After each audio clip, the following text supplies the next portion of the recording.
Hello there. Hey, hey. I hope you're having a good day. I hope that this Tuesday is bringing out all you needed to. So, today is the day, as I said from our stream yesterday, that I'm going to go ahead and start up into a new book study. And that new book is this one here. It's called The Imitation of Christ by Thomas A. Kempis. This one should be very, well, at least along the theme of what we've already been going for. So better make sure my sound's working. I'm sure it is, but I like to be certain.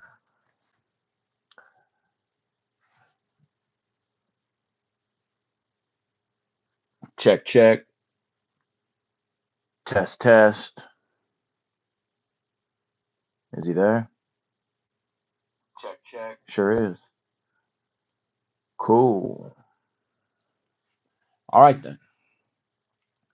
So I hope everyone is having a good Tuesday, a good whatever day it is that you decide to come across this, that you happen upon this.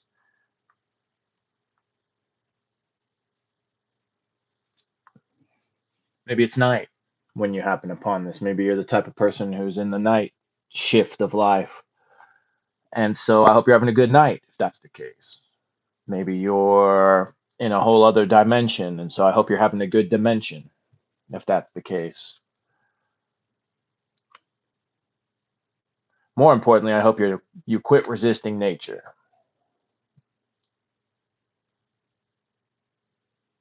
Because that is one of the ways that we are going to make ourselves so very like our Savior, Jesus Christ. All right, music.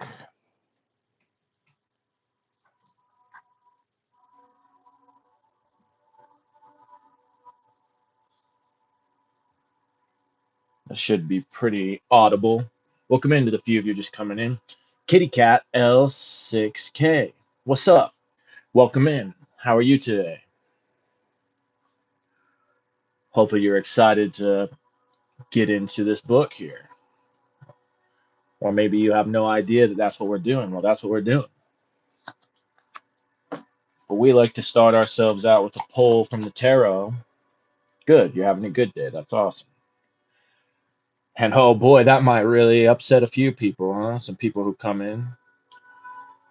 Some of those people who come in talking about tarot is from the devil and this book is about Christ. So how could those things possibly sync up? Well, if you've been following along with this channel, you're certainly not asking those questions. But maybe you're not. Maybe you're new. Kitty Cat LX6 asks, is this about Jesus Christ? Yes, this is about Jesus Christ, our Lord and Savior. Christ is King, as they say. So we'll see how many of those people hop in the chat today. Oh, Ten of Swords. This card's been haunting me all day. I've already had this one peep up on me a few times today. Ten of Swords. Sun in Gemini. So those rays of the sun are going to be kind of split off. This is the card of ruin. This is the Lord of Ruin. All your thoughts, as you can see, are turned inward on yourself, on that heart center. And you see how that sword in there, that heart sword, is all busted up. So perhaps you've been overwhelming yourself and even, what's the word I want to say? Well, assaulting, you could say assaulting yourself a bit too much with your mind, with your thoughts. But also from our studies into the tree of life, this is going to be Malkuth, and this is going to be Malkuth in the world of air. And so all those thoughts could be coming into their final form before they're getting ready to dump down into the next world. So maybe you're actually bringing all your thoughts together, and maybe you're how do I want to say, you're about to use those thoughts to bring ruin upon others, but in a good way. I don't know, maybe in a bad way. But that's what we're looking at today. So maybe that has to do also with this book here, because that heart center, which right here on the tree you see is where Tiferet would be, is Christ, right? So maybe that's got a little bit to do with sacrifice and the way you're sacrificing yourself in the mind. And oh, look, I turned the deck upside down, and there he is, the sacrificed man, the hanged man. Oh, all right. So that'll get us started out. Those thoughts can be real tricky. Those thoughts can be real overwhelming. And although we definitely see, I would say, a more sinister version of that in the Nine of Swords, the Ten of Swords still, for the most part, is kind of considered in that same vein. But that's why it's important to study the tree along with your tarot, because you'll really start making a lot more sense of things, getting a lot more clarity. Well, anyway, I need to grab my drink real quick, and then we'll go ahead and get started on this, because it's in the freezer. And if I forget, then it's going to freeze.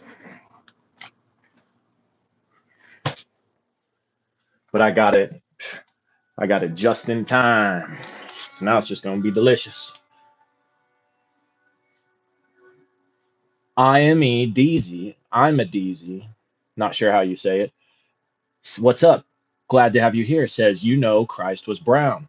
Yeah, that's typically what people from the region he was from look like. So we in the West get a pretty Europeanized looking Christ. But I'm saying that, I mean, I don't know. I've definitely encountered some more people from that area who look like, I would say, a little on the lighter side, closer to white. But I've also encountered some who look definitely very brown, even about black. So here's one thing for sure. Do you know that? Are you sure about that? Did you meet Jesus Christ and see him with your own eyes? And Kitty Cat says, I have a classmate who doesn't believe in God. And one time he said, God sucks. And I really, really, really am so mad at him. But I'm pretty sure his mom does believe in God. Well, maybe his mom will set him straight. But what he believes shouldn't affect you in such a way. What's important is what you believe. You being firm in your faith and not worrying so much about what other people got going on. Because that's exactly what that tarot card was saying. That's you destroying your own peace and your own kingdom, your own happiness, by worrying so much about what all is going on in the world around you. And that's not going to do you or anybody else any good. So keep yourself centered in on what's important. All right, you guys. So this should blend in pretty well with what we've already been studying over here on this channel. And to some of you newcomers, welcome. Hopefully you enjoy it. Hopefully you'll go take a look at some of my other videos and you'll enjoy those.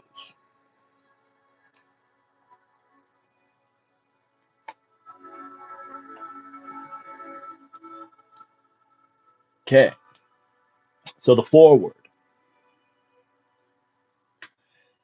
In preparing this edition of the Imitation of Christ, the aim was to achieve a simple, readable text which would ring true to those who are already lovers of this incomparable book and would attract others to it.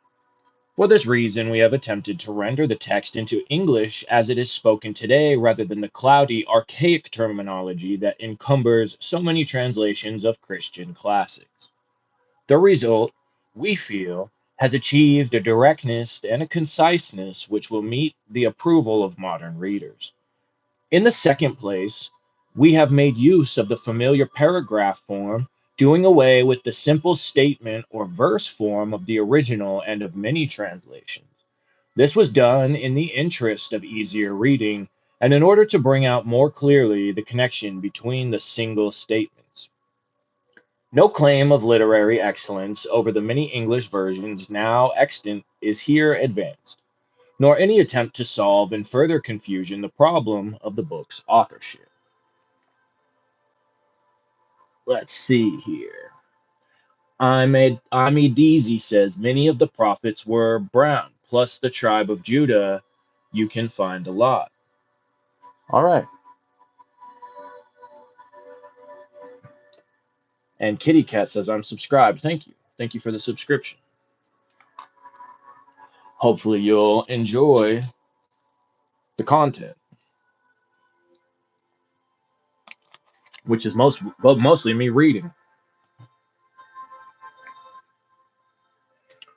All right. Theories most popular at the moment ascribe the imitation to two or three men, members of the Brethren of the Common Life, an association of priests organized in the Netherlands in the latter half of the 15th century. That Thomas Hemmerkin of Kempen, or Thomas of Kempen, as he is now known, later translated a composite of their writings, essentially a spiritual diary from the original Netherlandish into Latin, is generally admitted by scholars. This Thomas, born about the year 1380, was educated by the Brethren of the Common Life, was moved to join their community, and was ordained priest.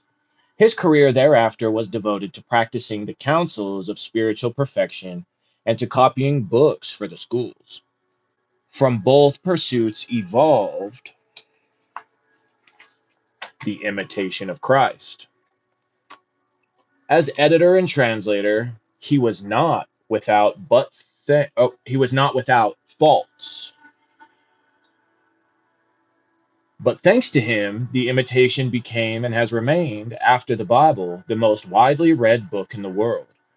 It is his edition that is here rendered into English, without deletion of chapters or parts of them because doubts exist as to their authorship, or because of variance in style, or for any of the other more or less valid reasons. There is but one major change. The treatise on Holy Communion, which a Kempis places as Book 3, is here titled Book 4. The move makes the order of the whole more logical and agrees with the thoughts of most editors. And that was a foreword by the translators, Aloysius Croft and Harold Bolton. Nice. Cool. And yeah, this is broken up into one, two, three, four books. And today I think we might be able to knock out all of book one, but we'll see. Luckily, the way it's broken up is going to be in a pretty easy to follow way. So we'll just see how it goes. You know how we do. Okay. Book one. Thoughts helpful in the life of the school. The first chapter. Imitating Christ and despising all vanities on earth. He who follows me walks not in darkness, says the Lord. That's from John chapter 8, verse 12. By these words of Christ, we are advised to imitate his life and habits. If we wish to be truly enlightened and free from all blindness of heart, let our chief effort, therefore, be to study the life of Jesus Christ. And I'm probably going to actually stop and highlight through in this one. I haven't in any of those Libers we read because I don't know that I want to mark up that book. Maybe at some point, but not now. And in QBL, I didn't. But this one,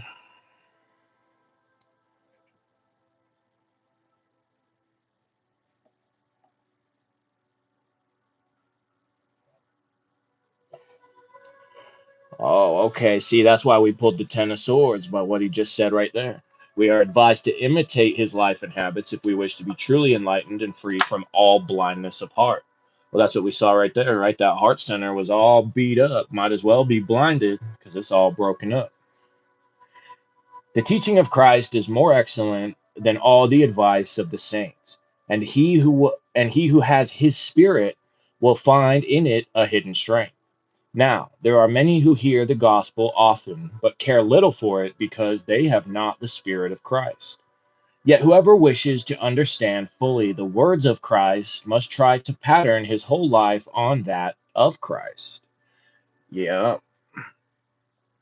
What good does it do to speak learnedly about the Trinity if, lacking humility, you displease the Trinity? Uh-oh.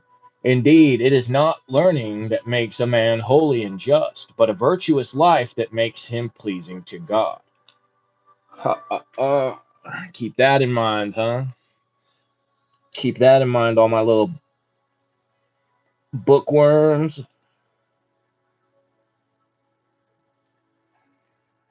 You gotta be about it. Don't just talk about it. Don't just read about it. Don't just post reels about it. You gotta be about it. I would rather feel contrition than know how to define it. For what would it profit us to know the whole Bible by heart and the principles of all the philosophers if we live without grace and the love of God?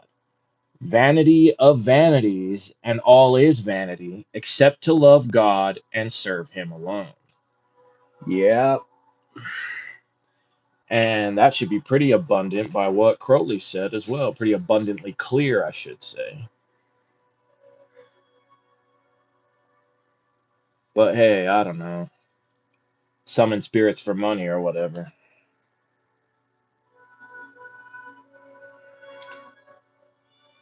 This is the greatest wisdom, to seek the kingdom of heaven through contempt of the world.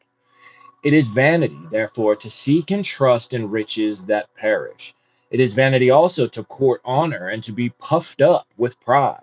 It is vanity to follow the lusts of the body and to desire things for which severe punishment later must come. It is vanity to wish for long life and to care little about a well spent life. It is vanity to be concerned with the present only and not to make provision for things to come. Oh no. It is vanity to love what passes quickly and not to look ahead where eternal joy abides. Often recall the proverb, the eye is not satisfied with seeing, nor the ear filled with hearing, from Ecclesiastes chapter 1, verse 8.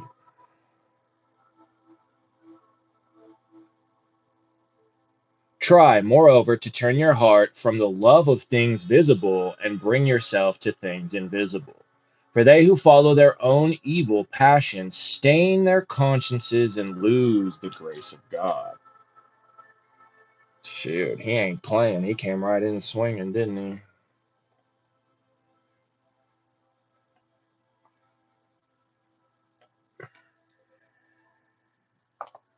So definitely be thinking about this through the lens of your holy guardian angel and your efforts to obtain that knowledge and conversation, to achieve that union, to activate that heart chakra. The second chapter, having a humble opinion of self. Every man naturally desires knowledge, but what good is knowledge without fear of God? Indeed, a humble rustic who serves God is better than a proud intellectual who neglects his soul to study the course of the stars. He who knows himself well becomes mean in his own eyes and is not happy when praised by men. If I knew all things in the world and had not charity, what would it profit me before God? Who will judge me by my deeds? Shun too great a desire for knowledge, for in it there is much fretting and delusion. And what has Maharaj been saying, huh? Shout out to my Gnosis and his book read right now. He's saying the exact same thing. He's saying all this is all just a bunch of intellectual stuff. This is all just a bunch of mind games that you're playing. Because ultimately, our Lord resides beyond all of that.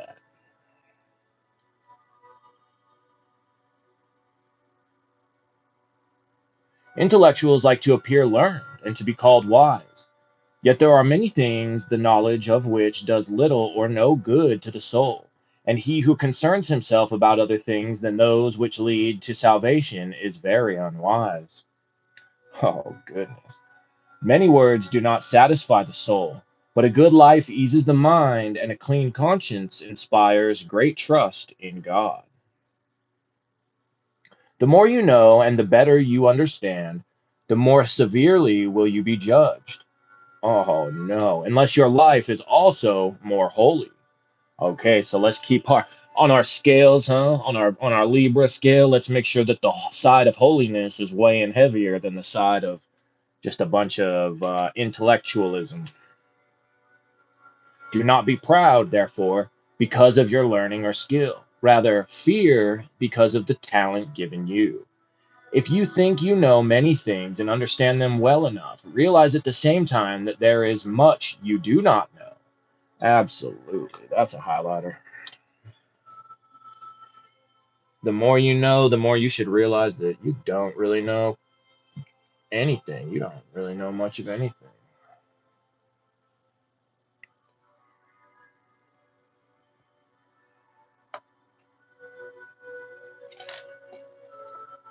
Hence, do not affect wisdom, but admit your ignorance. Why prefer yourself to anyone else when many are more learned, more cultured than you? If you wish to learn and appreciate something worthwhile, then love to be unknown and considered as nothing. Absolutely. Truly, to know and despise self is the best and most perfect counsel.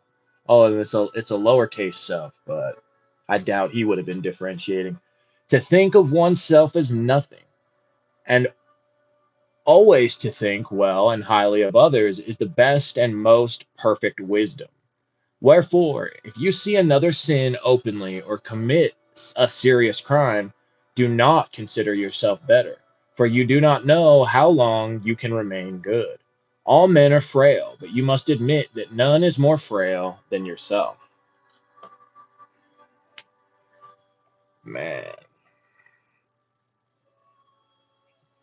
to think of oneself as nothing,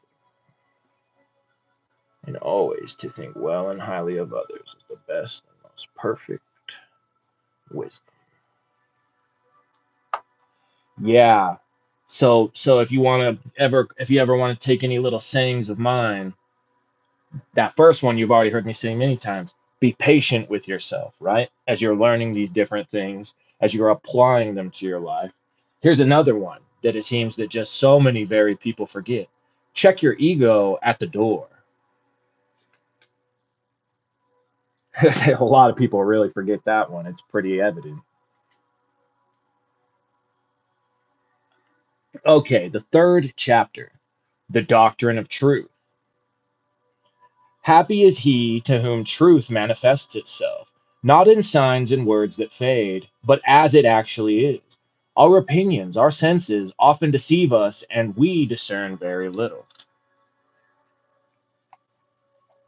Without a doubt.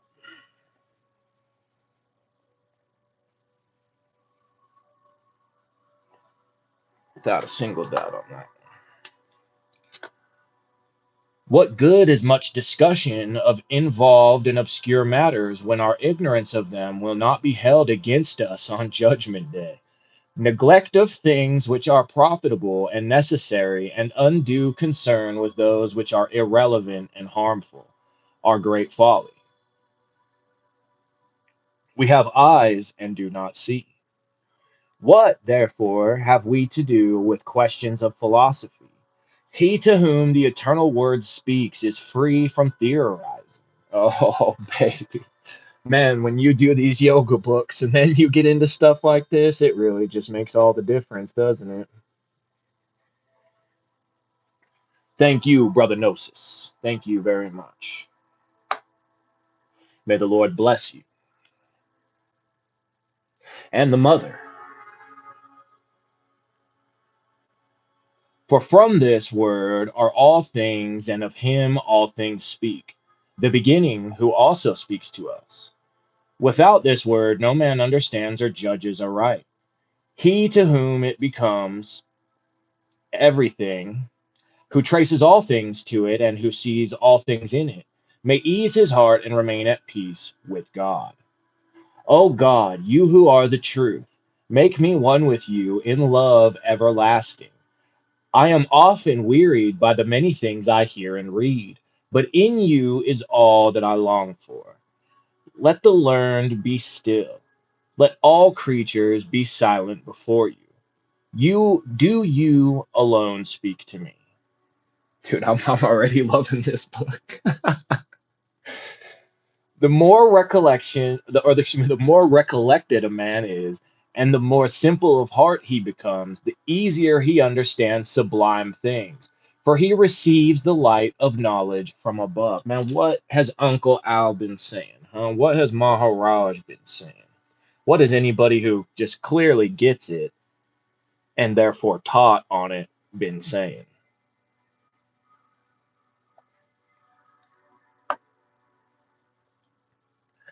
The pure, simple, and steadfast spirit is not distracted by many labors, for he does them all for the honor of God. Well, geez, I'm going to need the highlighter again, but I'll finish this paragraph at least. And since he enjoys interior peace and he seeks no selfish end in anything, what indeed gives more trouble? Man, that one really, though. And since he enjoys interior peace, man, that's just there's a lot of people who are really pretending. He seeks no selfish end in anything. What indeed gives more trouble and affliction than uncontrolled desires of the heart?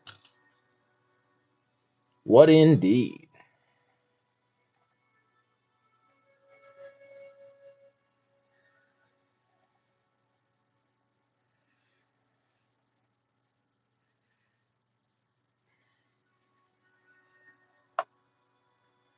A good and devout man arranges in his mind the things he has to do,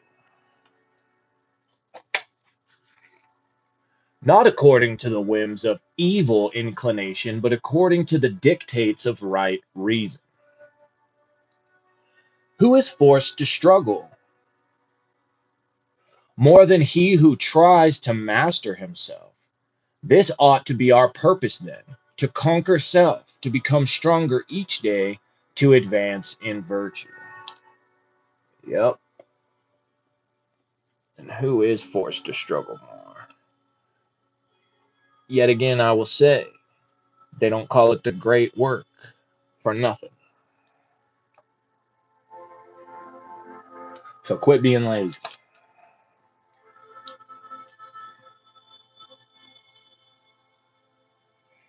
Every perfection in this life has some imperfection mixed with it, and no learning of ours is without some darkness. Humble knowledge of self is a surer path to God than the ardent pursuit of learning. Not that learning is to be considered evil, or knowledge, which is good in itself and so ordained by God, but a clean conscience and virtuous life ought always to be preferred. Many often err and accomplish little or nothing because they try to become learned rather than to live well. Yeah, boy, oh boy. Humble knowledge of self is a surer path to God than the ardent pursuit of learning. Many often err and accomplish little or nothing because they try to become learned rather than try to live well.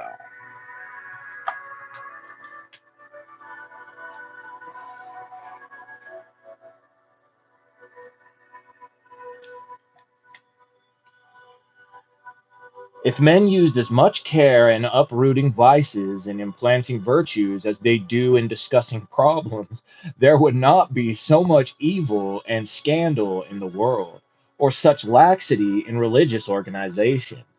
On the day of judgment, surely we shall not be asked what we have read, but what we have done, and not how well we have spoken, but how well we have lived. Sheesh, man, he isn't messing around. Tell me, where now are all the masters and teachings whom you knew so well in life and who were famous for their learning? Yeah, and a quick digression. That's why I've been loving reading Marcus Aurelius's Meditations too, because he says the same thing in so many different words too. Alexander the Great, Socrates, all dead. Soon, maybe their words will probably follow them. You know what I mean? Luckily, some of those more popular philosophers or military minds of the ancient world we kept in touch with, but just how many people are gonna just from ashes to ashes, dust to dust, baby. Others have already taken their places, and I know not whether they ever think of their predecessors. During life, they seem to be something. Yeah, and we see that in magic for sure. During life, they seemed to be something. Now they are seldom remembered. How quickly the glory of the world passes away. If only their lives had kept pace with their learning, then their study and reading would have been worthwhile. How many there are who perish because of vain worldly knowledge and too little care for serving God. They became vain in their own conceit because they chose to be great rather than humble. He is truly great who has great charity. He is truly great who is little in his own eyes and makes nothing of the highest honor. He is truly wise who looks upon all earthly things as folly that he may gain Christ. He who does God's will and renounces his own is truly very learned. Highlight that whole last bit there. Yep.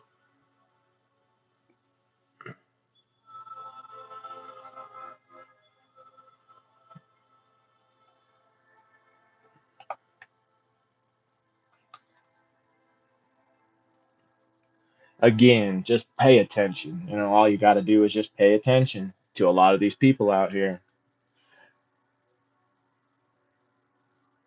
The fourth chapter, Prudence in Action. Do not yield to every impulse and suggestion, but consider things carefully and patiently in the light of God's will. For very often, sad to say, we are so weak that we believe and speak evil of others rather than good.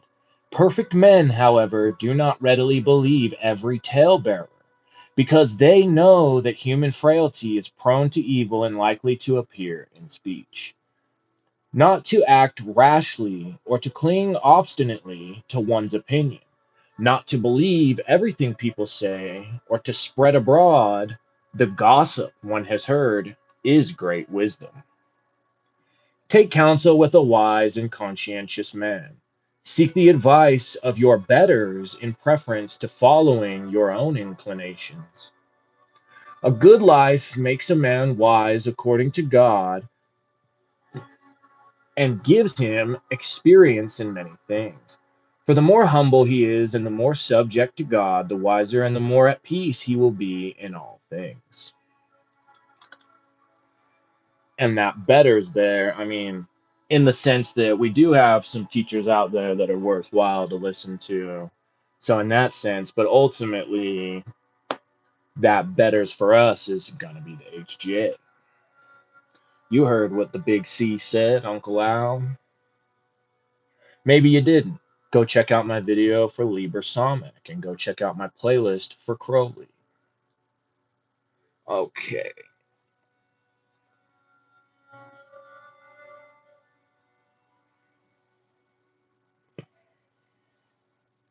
Because ultimately, it's like he said, I even said it myself. Once you obtain that knowledge and conversation, once you connect to that holy guardian angel,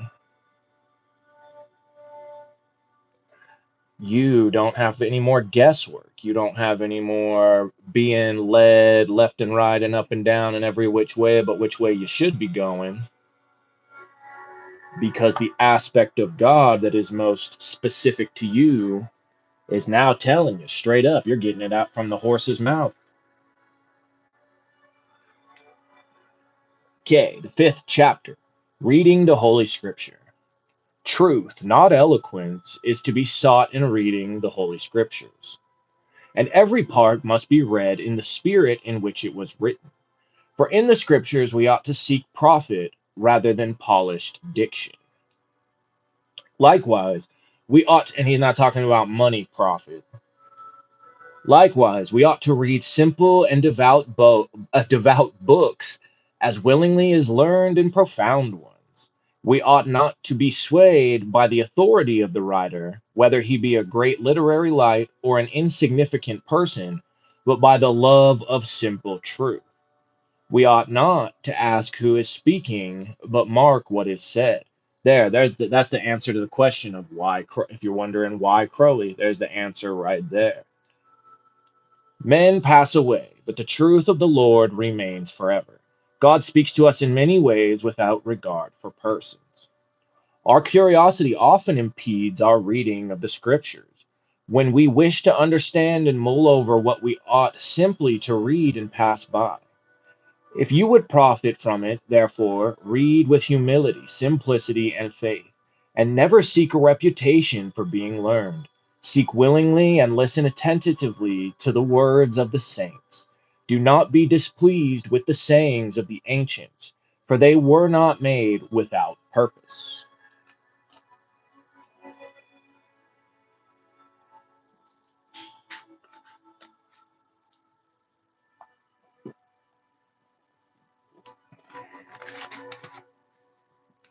All right. The sixth chapter, Unbridled Affections. When a man desires a thing too much, he at once becomes ill at ease. A proud and avaricious man never rests, whereas he who is poor and humble of heart lives in a world of peace.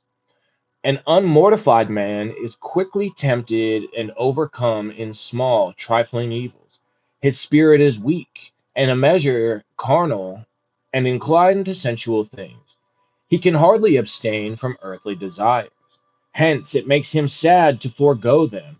He is quick to anger if reproved. Excuse me. Yet if he satisfies his desires, remorse of conscience overwhelms him because he followed his passions and they did not lead to the peace he sought. Mhm. True peace of heart, then, is found in resisting passions, not in satisfying them. There is no peace in the carnal man, in the man given to vain attractions, but there is peace in the fervent and spiritual man.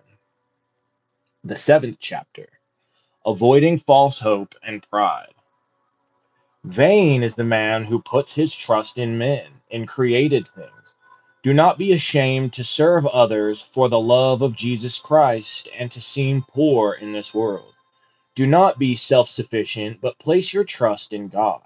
Do what lies in your power, and God will aid your good will.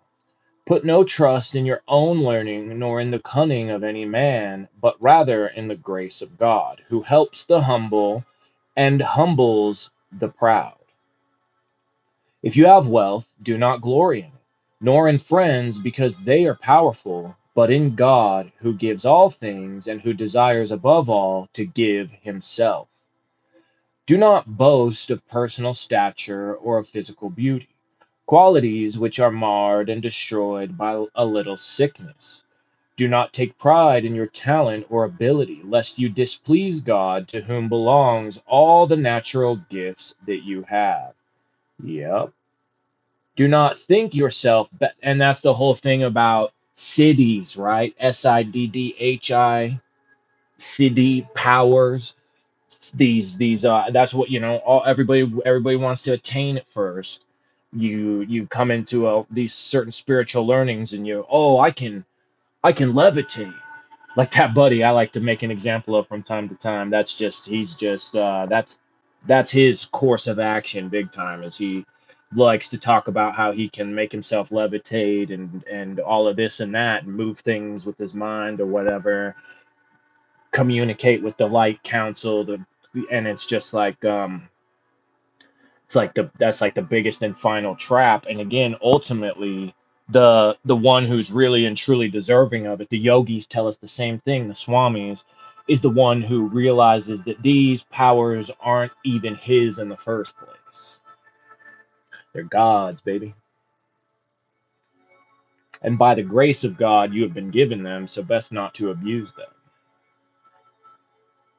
It's like they say, the Lord giveth, the Lord taketh away. All right, where was I? Right here. Do not think yourself better than others, lest perhaps you be accounted worse before God knows what is in man. Do not take pride in your own good deeds, for God's judgments differ from those of men, and what pleases them often displeases him. If there is good in you, see more good in others, so that you may remain humble. It does no harm to esteem yourself less than everyone else, but it is very harmful to think yourself better than even one. The humble live in continuous peace, while in the hearts of the proud are envy and frequent anger.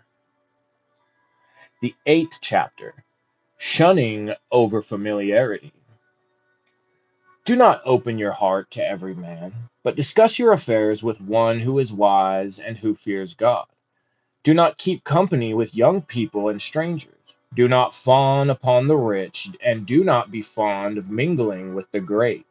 Associate with the humble and the simple, with the devout and virtuous, and with them speak of edifying things. Be not intimate with any woman, but generally commend all good women to God. Seek only the intimacy of God and of his angels, and avoid the notice of men. We ought to have charity for all men, but familiarity with all is not expedient. Sometimes it happens that a person enjoys a good reputation among those who do not know him, but at the same time is held in slight regard by those who do. Frequently we think we are pleasing others by our presence, and we begin rather to displease them by the faults they find in us. Youch. Oh man, him saying don't seek the intimacy of women is gonna keep a lot of people from finishing this book with me. Read between the lines, you know what I mean? The 9th chapter, obedience and subjugation. It is a very great thing to obey, to live under a superior and not to be one's own master, for it is much safer to be subject than it is to command. Many live in obedience more from necessity than from love. Such become discontented and dejected on the slightest pretext. They will never gain peace of mind unless they subject themselves wholeheartedly for the love of God. Go where you may, you will find no rest except in humble obedience to the rule of authority. Dreams of happiness expected from change and different places have deceived many. Everyone, it is true, wishes to do as he pleases and is attracted to those who agree with him. But if God be among us, we must at times give up our opinions for the blessings of peace. Furthermore, who is so wise that he can have full knowledge of everything? Do not trust too much in your own opinions, but be willing to listen to those of others. If, though your own be good, you accept another's opinion for love of God, you will gain much more merit. For I have often heard that it is safer to listen to advice and take it than to give it. It may happen, too, that while one's own opinion may be good, refusal to agree with others when reason and occasion demand it is a sign of pride and obstinacy. Man.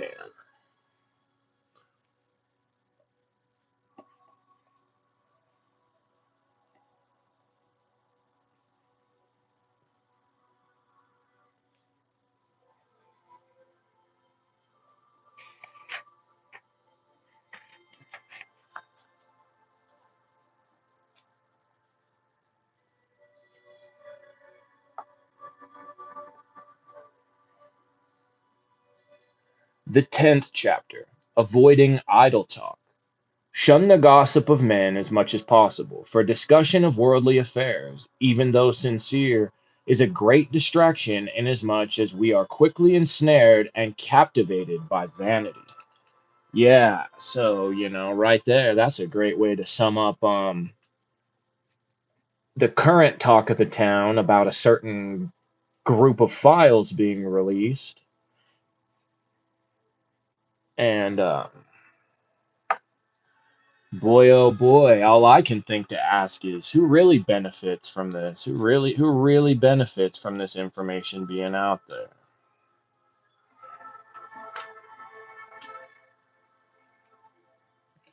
Many a time I wish that I had held my peace and had not associated with men. Why indeed do we converse and gossip among ourselves when we so seldom part without a conscience, without a troubled conscience? We do so because we seek comfort from one another's conversation and wish to ease the mind wearied by diverse thoughts. Hence, we talk and think quite fondly of things we like very much or of things we dislike intensely. But, sad to say, we often talk vainly and to no purpose, for this external pleasure effectively bars inward and divine consolation. Mhm.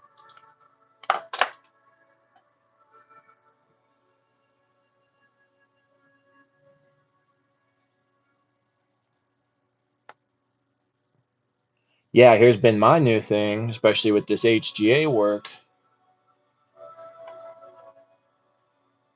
I mean, I guess this doesn't fall in that category because I'm reading to all of us, but otherwise, I've said to myself, if you feel like opening your mouth, you better be praying. You better be invoking or you better be praying. Otherwise, hush. Shh, shh, shh. Therefore, we must watch and pray lest time pass idly. When the right and opportune moment comes for speaking, say something that will edify. Bad habits and indifference to spiritual progress do much to remove the guard from the tongue. Devout conversation on spiritual matters, on the contrary, is a great aid to spiritual progress, especially when persons of the same mind and spirit associate together in God. See, there you go. He just backed me up. Thanks.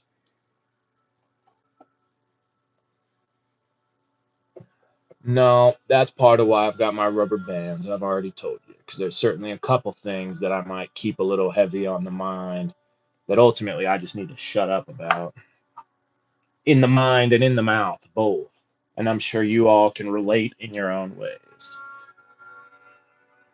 All right, we are creeping up on 50 minutes. We can go a bit more though. We might not get through this book one, but that's okay. We'll see. We'll just keep moving for now. The 11th chapter, Acquiring Peace and Zeal for Perfection. We should enjoy much peace if we did not concern ourselves with what others say and do, for these are no concern of ours. See, what was I telling you, huh, kitty cat? L6K?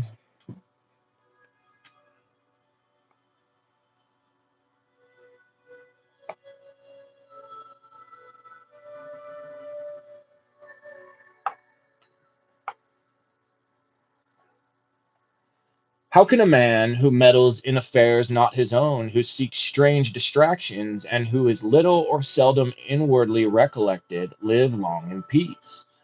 Blessed are the simple of heart, for they shall enjoy peace in abundance. Why were some of these saints so perfect and so given to contemplation? Because they tried to mortify entirely in themselves all earthly desires, and thus they were able to attach themselves to God with all their heart and freely to concentrate their innermost thoughts. That sounds like that Ten of Swords card if it wasn't bashing up that heart center. We are too occupied with our own whims and fancies, too taken up with passing things. Rarely do we completely conquer even one vice, and we are not inflamed with the desire to improve ourselves day by day. Hence, we remain cold and indifferent. If we mortified our bodies perfectly and allowed no distractions to enter our minds, we could appreciate divine things and experience something of heavenly contemplation.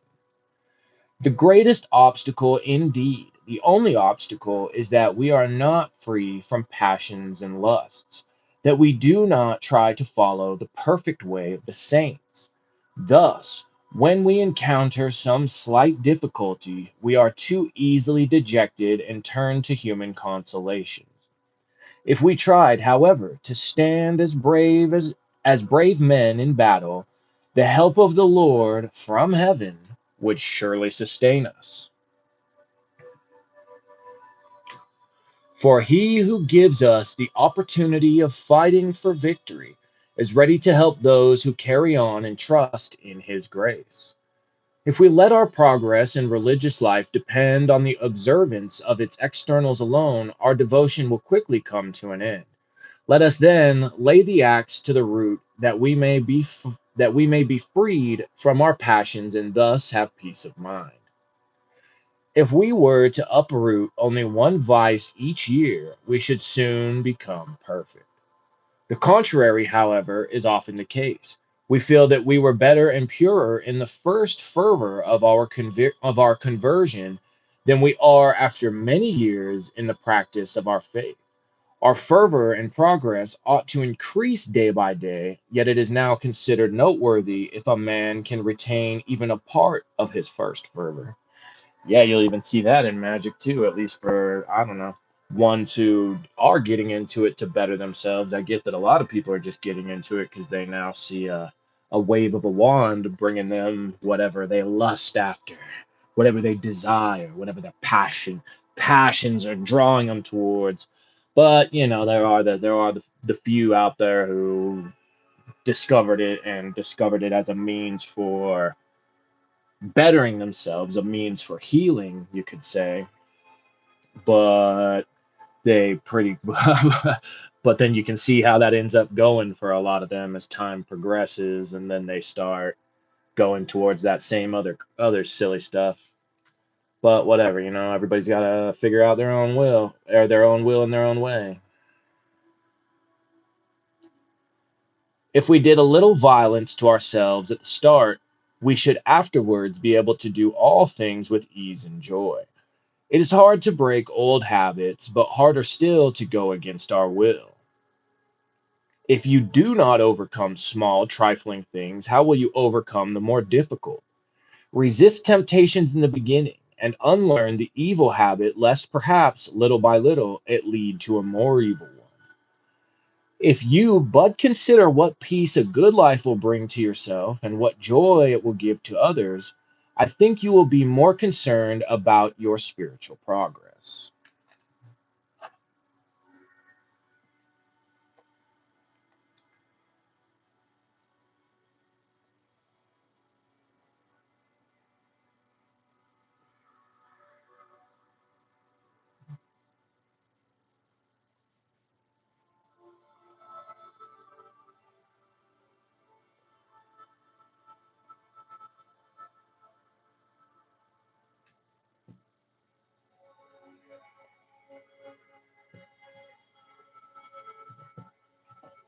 Okay, the 12th chapter, the value of adversity. It is good for us to have trials and troubles at times, for they often remind us that we are on probation and ought not to hope in any worldly thing. It is good for us sometimes to suffer contradiction, to be misjudged by men, even though we do well and mean well. These things help us to be humble and shield us from vainglory.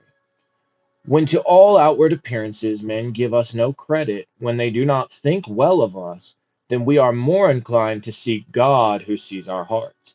Therefore, a man ought to root himself so firmly in God that he will not need the consolations of men.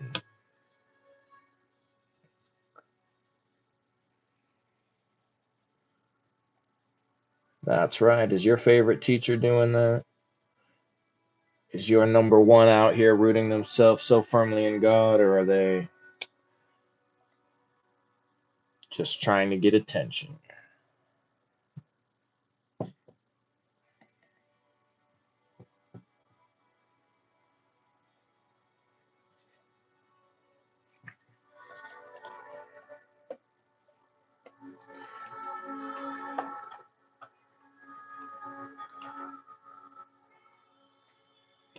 When a man of good will is afflicted, tempted, and tormented by evil thoughts, he realizes clearly that his greatest need is God, without whom he can do no good. Saddened by his miseries and sufferings, he laments and prays. He wearies of living longer and wishes for death that he might be dissolved and be with Christ. Then he understands fully that perfect security and complete peace cannot be found on earth. Nice. Okay, 13th chapter, resisting temptation. Oh no, that dang temptation.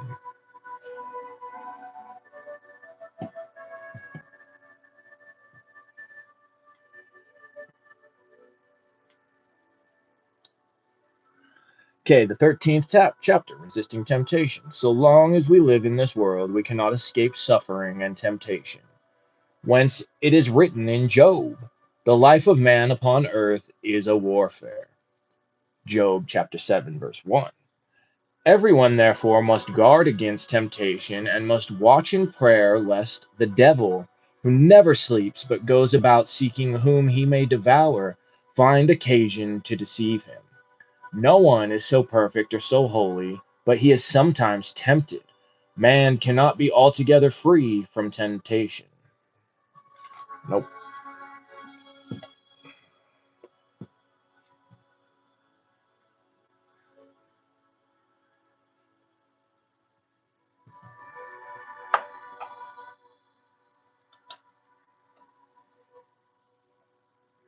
Yet temptations, though troublesome and severe, are often useful to a man, for in them he is humbled, purified, and instructed. The saints all passed through many temptations and trials to profit by them, while those who could not resist became reprobate and fell away. There is no state so holy, no place so secret that temptations and trials will not come. Man is never safe from them as long as he lives, for they come from within us. In sin we were born. When one temptation or goodness gracious. When one temptation or trial passes, another comes. We shall always have something to suffer because we have lost the state of original blessedness.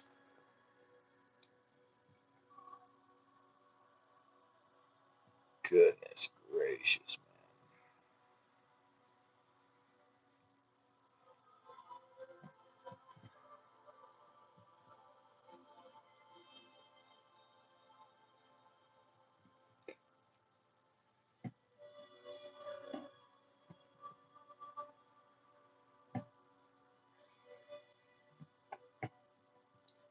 How about those four elements, huh?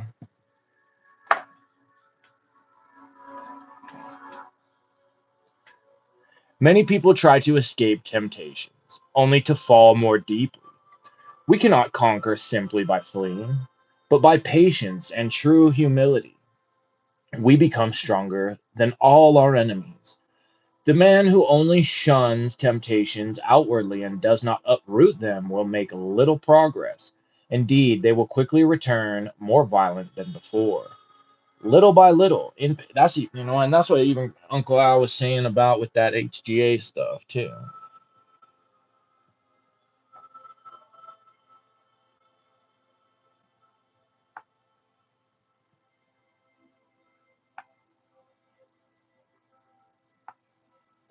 I mean, he said it in a little bit more poetic way, where he said the thing about even that one atom of impurity will basically bring the whole kingdom to ruin. Little by little, in patience and long suffering, you will overcome them, by the help of God rather than by severity and your own rash ways. Often take counsel when tempted, and do not be harsh with others who are tempted, but console them as you yourself would wish to be consoled. The beginning of all temptation lies in a wavering mind and little trust in God. For as a rudderless ship is driven hither and yon by waves, so a careless and irresolute man is tempted in many ways. Fire tempers iron, and temptation steals the just. Often we do not know what we can stand, but temptation shows us what we are. Above all, we must be especially alert against the beginnings of temptation, for the enemy is more easily conquered if he is refused admittance to the mind and is met beyond the threshold when he knocks.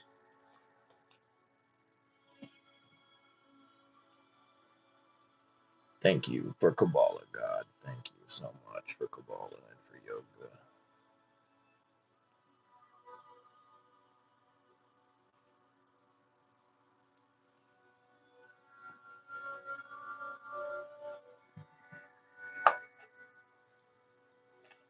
Someone has said very aptly, resist the beginnings, remedies come too late, when by long delay the evil has gained strength. First, a mere thought comes to mind, then strong imagination, followed by pleasure, evil delight, and consent. Thus, because he is not resisted in the beginning, Satan gains full entry. And the longer a man delays in resisting, so much the weaker does he become each day, while the strength of the enemy grows against him. Some suffer great temptations in the beginning of their conversion, others toward the end, while some are troubled almost constantly throughout their life. Others again are tempted but lightly according to the wisdom and justice of divine providence, who weighs the status and merit of each and prepares all for the salvation of his elect.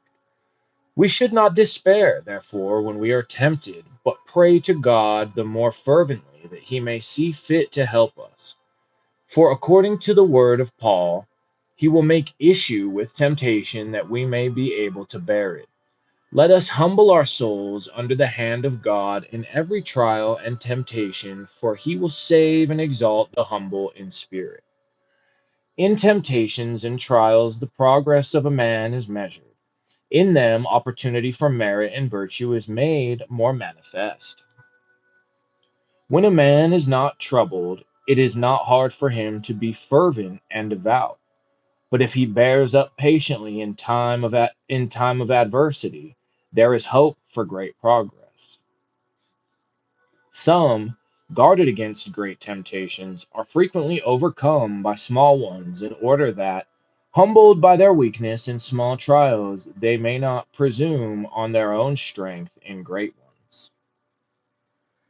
14th chapter, after I take a drink. Then we'll go probably just a little bit more.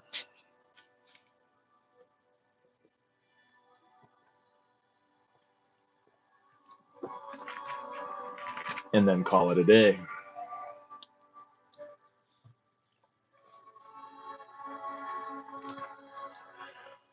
14th chapter, avoiding rash judgment. Turn your attention upon yourself and beware of judging the deeds of other men. For in judging others, a man labors vainly, often makes mistakes, and easily sins. Whereas in judging and taking stock of himself, he does something that is always profitable.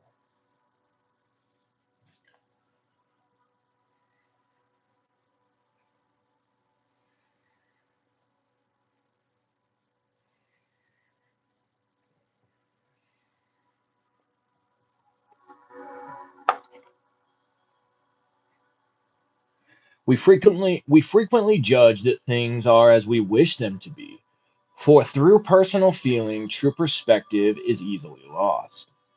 If God were the sole object of our desire, we should not be disturbed so easily by opposition to our opinions.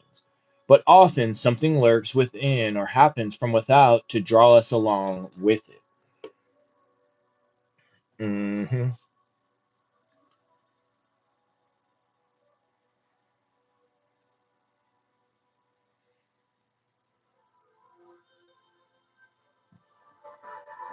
Do what thou wilt shall be the whole of the law. Love is the law, love under will. And as I said in the stream yesterday, at the end of the day, that's what time it is. So who am I to judge any of the rest of any of you on your spiritual path? I might be a little judgmental, and even this is saying that that's an error of the people who take advantage of other people. But even still, what at the end of the day, do what thou wilt. Many unawares seek themselves in the things they do.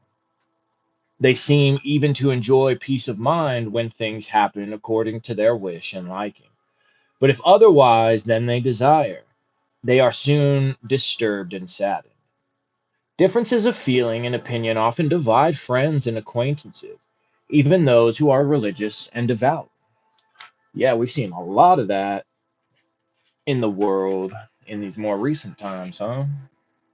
People writing family completely off because of the way they voted in an election. When frankly, you've all been lied to and bought up a bunch of crap. So, hey, an old habit is hard to break, and no one is willing to be led farther than he can see. If you rely more upon your intelligence or industry than upon the virtue of submission to Jesus Christ, you will hardly, and in any case, slowly become an enlightened man. God wants us to be completely subject to Him, and through ardent love to rise above all human wisdom.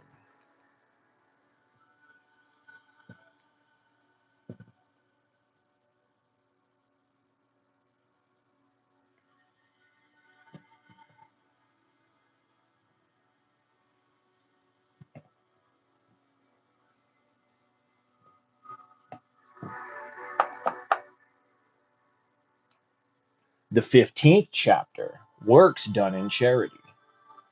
Never do evil for anything in the world, or for the love of any man.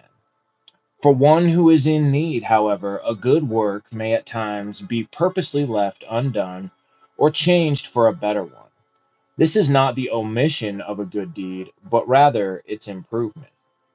Without charity, external work is of no value.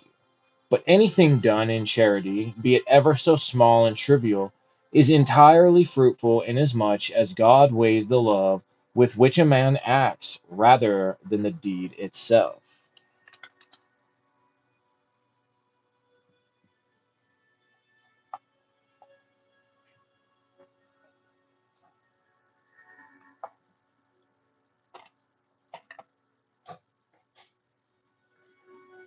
He does much who loves much. He does much who does a thing well. He does well who serves the common good rather than his own interests. Now, that which seems to be charity is oftentimes really sensuality. For man's own inclination, his own will, his hope of reward, and his self interest are motives seldom absent.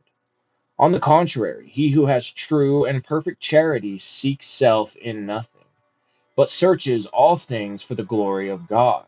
Moreover, he envies no man, because he desires no personal pleasure, nor does he wish to rejoice in himself. Rather, he desires the greater glory of God above all things. He ascribes to man nothing that is good, but attributes it wholly to God, from whom all things proceed, as from a fountain, and in whom all the blessed shall rest as their last end and fruition. If man had but a spark of true charity, he would surely sense that all the things of earth are full of vanity. The 16th chapter. And I might go ahead and call it after that. Bearing with the faults of others. Until God ordains otherwise, a man ought to bear patiently whatever he cannot correct in himself and in others. Consider it better thus, perhaps to try your patience and to test you. For without such patience and trial, your merits are of little account. Nevertheless, under such difficulties, you should pray that God will consent to help you and bear them calmly. If, after being admonished once or twice, a person does not amend, do not argue with him, but commit the whole matter to God, that his will and honor may be furthered in all his servants. For God knows well how to turn evil to good. Try to bear patiently with the defects and infirmities of others, whatever they may be, because you also have many a fault which others must endure. Yep. If you cannot make yourself what you would wish to be, how can you bend others to your will? We want them to be perfect, yet we do not correct our own faults. We wish them to be severely corrected, yet we will not correct ourselves.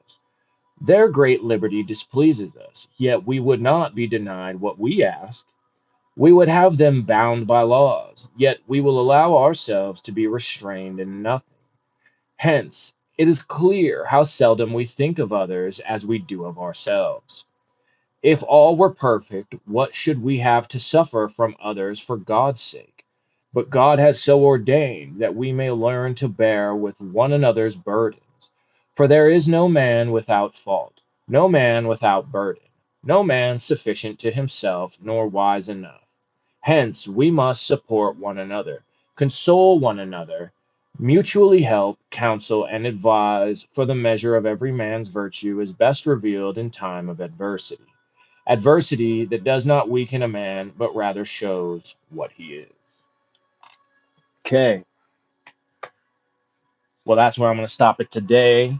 We'll go ahead and probably finish up this book one tomorrow. You heard the man. Get to praying. Get right with God. All right, I don't really got much to yap about. I got to go make some money, but I appreciate those who have tuned in, tapped in. Kitty Cat, thank you for your subscription. I'm a DZ. Thank you, and this has been Jay Balvale. Be sure to hit a like, share, subscribe, and I'll see you later. Bye bye.